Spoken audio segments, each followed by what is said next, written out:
Genesis 24.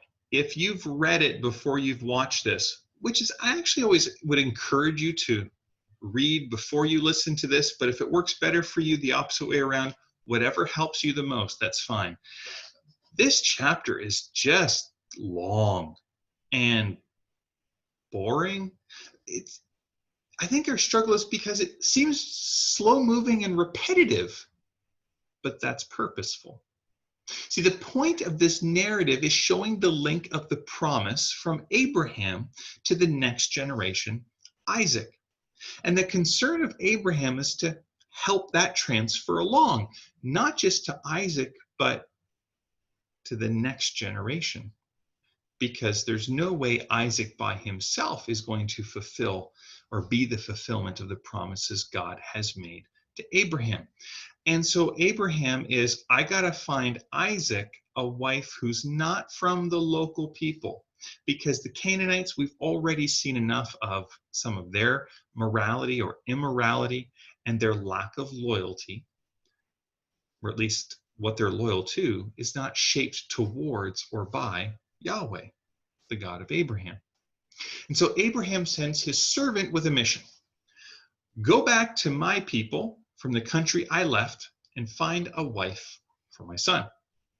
And we see God directing the servant actively looking and listening for God's leading. The servant shares loyalty and allegiance and dependence upon Yahweh. And so we can see that Abraham's household, not just Abraham, the line of blessing was going to go through Abraham, but the people of God is not just Abraham and his family, it's those who follow Yahweh. Anyways, we see that some of Abraham's household, at least, also were loyal to Yahweh. Again, I just want to make this point because I think it's important. The difference between Abraham and the servant was not the measure of their faith, and that's why God gave Abraham the promise and not this servant. It's Abraham was called by God to be the one who would initiate this work that God was doing into the world, and God just chose Abraham. He could have chose someone else. He chose Abraham. The difference is calling, not faith. In fact, for what the Bible shows, the servant overall was more faithful in general than Abraham was. We see Abraham's highs and lows. I'm sure the servant had his own.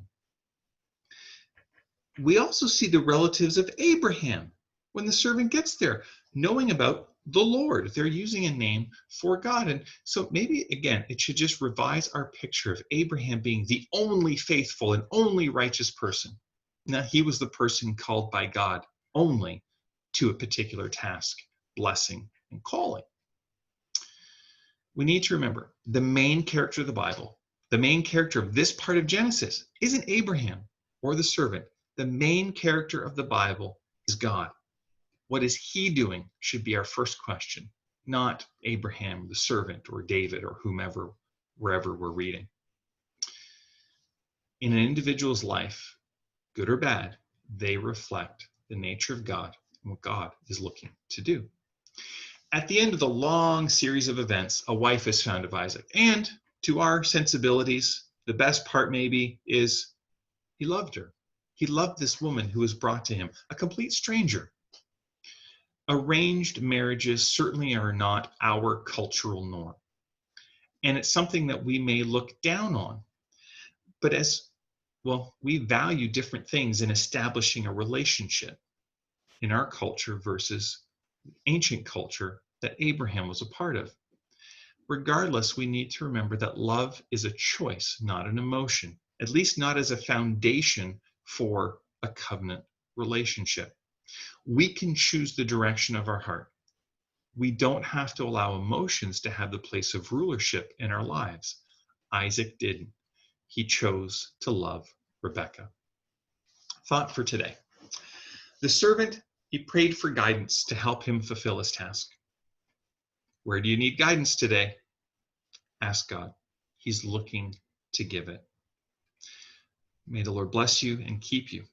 May the Lord make his face to shine upon you. May the Lord be gracious to you.